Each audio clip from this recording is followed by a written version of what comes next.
వైఎస్ఆర్ కాంగ్రెస్ పార్టీని రాష్ట్రం నుండి తరిమి కొట్టడానికి ప్రజలందరూ సిద్ధంగా ఉన్నారని, ప్రజలందరూ తెలుగుదేశం జనసేన పార్టీల కూటమి వైపు ఉన్నారని తెలుగుదేశం పార్టీ రాష్ట్ర అధికార ప్రతినిధి పిఠాపురం మాజీ ఎమ్మెల్యే వర్మ అన్నారు. కాకినాడ జిల్లా పిఠాపురం నియోజకవర్గం గొల్లప్రోలు మండలం చేబ్రోలుకు చెందిన వైసీపీ నాయకుడు రావు రవిబాబు నేతృత్వంలో సుమారు 500 మంది వైసీపీ నాయకులు, కార్యకర్తలు మాజీ ఎమ్మెల్యే వర్మ సమక్షంలో తెలుగుదేశం పార్టీలోకి చేరారు. ముందుగా చేబ్రోలు గ్రామంలో రావు రవి, ముద్దాల పల్లయ్య, లోకారెడ్డి, మణిబాబు ఆధ్వర్యంలో మాజీ ఎమ్మెల్యే వర్మ, తెలుగుదేశం పార్టీ నాయకులు, కార్యకర్తలు కలిసి భారీ ర్యాలీ నిర్వహించారు.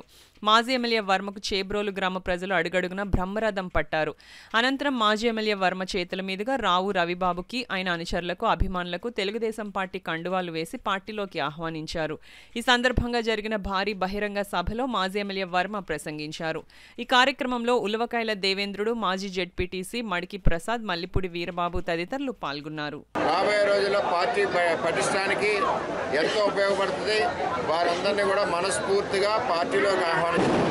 ఈ చేబ్రోలు గ్రామంలో 146 రోడ్లు వేసాం, కొంత రోడ్లు వేసాం, కాపు కళ్యాణ మండపం ఇచ్చాం, ఎన్నో అభివృద్ధి పనులు చేసాం. ఈ గ్రామం అంతా కూడా కోట్ల రూపాయలతో అభివృద్ధి చేసాం. ఇప్పుడు వచ్చి పొన్నూరు నాయకులు ఎవరు కూడా పైసా పని ఈ గ్రామంలో చేయలేదు. అదేవిధంగా కాపు కార్పొరేషన్ నుంచి కానీ, బీసీ కార్పొరేషన్ నుంచి కానీ అందరికీ అండగా ఉన్నాం.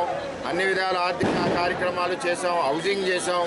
ఇప్పుడు ఏదైతే పట్టాలు ఉన్నాయో పట్టాలు రేపు చేబ్రోలు గ్రామాన్ని చేర్చి పట్టాలు ఇచ్చి ఇల్లుని కట్టిస్తామని చెప్పి మేము తెలియజేస్తున్నాం. చేబ్రోలు అంటే తెలుగుదేశం పార్టీకి పుట్టినిల్లు. రాబోయే రోజుల్లో చేబ్రోలు గ్రామం అంతా కూడా భూగర్భ డ్రైనేజీలు వేస్తామని కూడా తెలియజేస్తాం.